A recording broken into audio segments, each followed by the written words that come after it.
All right, I want to thank y'all for tuning to the channel today. Today we're going to talk about one of the easiest solar panels that you can install on your RV. For me, you can go with a standard like residential solar panel, but you're going to add some weight, right? Man, Renogy, which I'm not affiliated with, I purchased these with my own money. They make a 200 watt flexible solar panel, and guys, this thing is, it's probably a little bit thicker than a cardboard sheet, right? I think the total weight on it's like 8 pounds. And open circuit voltage is about 24, right at 24 volts. We'll talk about that for what you need for a controller. But let's get on the roof. Let's show you the easiest install you'll ever do on a flexible solar panel. All right, so we're up here on the roof of the RV, and I do have plans to add more of these moving forward. I've got a toy hauler, so I've got plenty of roof space. This unit already had a pre-configured solar, this little 50 watt panel up here, but it was low voltage, so the amperage was high. So there was 10 gauge wire going from here to the front, which I'm running about 80 volts. So 600 watts at 80 volts AC is about 8 to 10 amps. So the 10 gauge wire worked perfect. I mounted my solar controller up there, plugged it in, plugged the MC4 connectors in. Very easy install. Okay, so there's a lot of videos on the internet. I learned a bunch from the guys that have posted stuff on these. You know, you can screw them through your roof if you want. These panels have little screw holes, you know, but you still need to get the wind leading edge sealed off so that the wind won't get under them.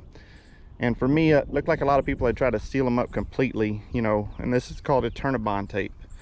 And so what I did on mine is Eternabond tape is somewhat removable, you know, with the hair dryer, and you can kind of peel it off, so, and you don't have to put holes in your roof. And so it was a real plus for me to see that. And so I decided to go ahead and use it. And so you can see right here, I ran it around the front, down the centers, all the way around the other side. Now, one of the things I've noticed is a lot of people that seal them off, they get condensation and moisture under them. And the problem they have is then they start to swell up and they get bubbles. And you don't want that moisture under them either. So I left mine open back here on the back. Now, I did tape the centers up where I kind of taped the wires. And the reason I did that was just to basically keep them from flapping, you know, if you had any wind. But that way the moisture can get out, and you know, the sun hits them and you've got a pretty good deal. So let's go inside, let's take a look and see what these things are putting out.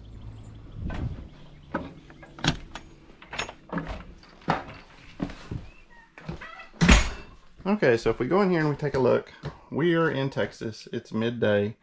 And as you can see, my battery's at 98%. I don't have any power hooked up right now, and we've got 115 watts. Now that is because the solar controller is regulating because my battery is at full charge. So we're going to turn the air conditioner on, which will make the inverter work, and that's going to drop my voltage.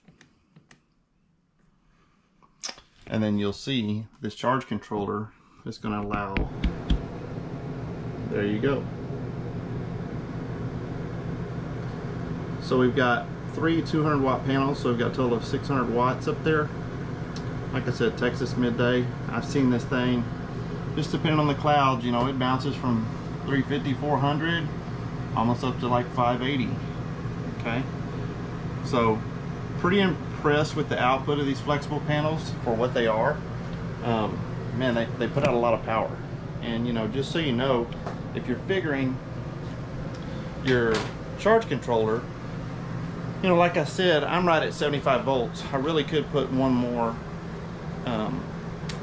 panel on this one, because then I could be at 100 volts. I don't get any extreme cold temperatures, so my open circuit voltage is going to get too much higher than 24 or even at 25. But the one thing that limits you is, so you want to figure out your AC voltage, and you want to get that up as high as you can so you have the lowest amperage traveling on your wires. But when you get down to the other side of it, when you take the 600 watts times 12 volts, is going to put you right at 50 amps.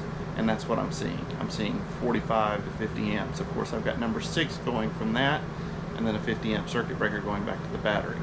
So that charge controller is pretty much maxed out. My plan is to have maybe 1 or 2 more charge controllers and 1 or 2 more sets.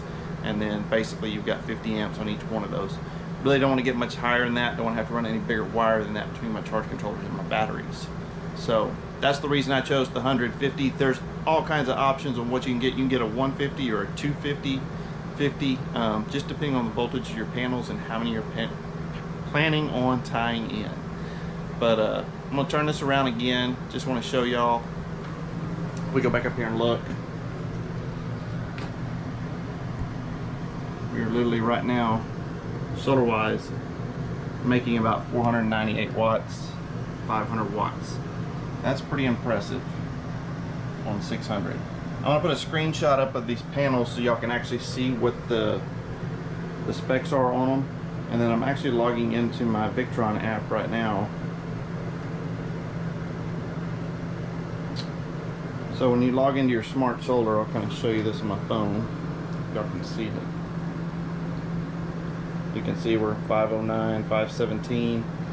Right here on my voltage, I'm at 52 volts AC, which is right at 10.5 amps.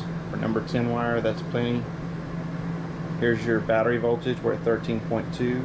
And see, we're putting out 37 amps right now. It's a pretty good amount. So we're running number 6 wire for that.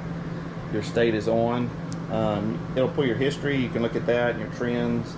But basically on the charge controller, you'll want to go in and have your settings. You can see we've got 12 volts there. We've got regulated at 50 amps. I don't want any more than that. It's enabled. And the battery presets, this is my absorption and my float voltage for my lithiums, 14.4 and 13.8. So that's where I've got it set, and that's why whenever it starts to get to that 97, 98%, you see the charger will start to back down and it will start regulating. But like right now, we're at 97%. We'll turn the air conditioner back off.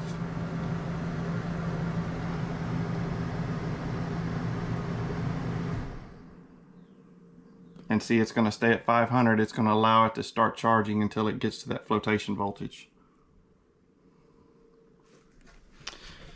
So anyway, just want to do a quick video, easy install. The Renogy 200 watt flexible panels. There's a couple other brands out there.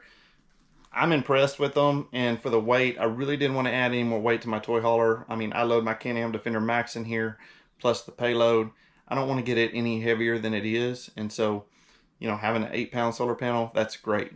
So whatever options you want to do there, that's up to you. If you got any questions or comments, drop them below. I'll try to get them answered. Again, please hit that like and subscribe, and we'll catch you on the next video.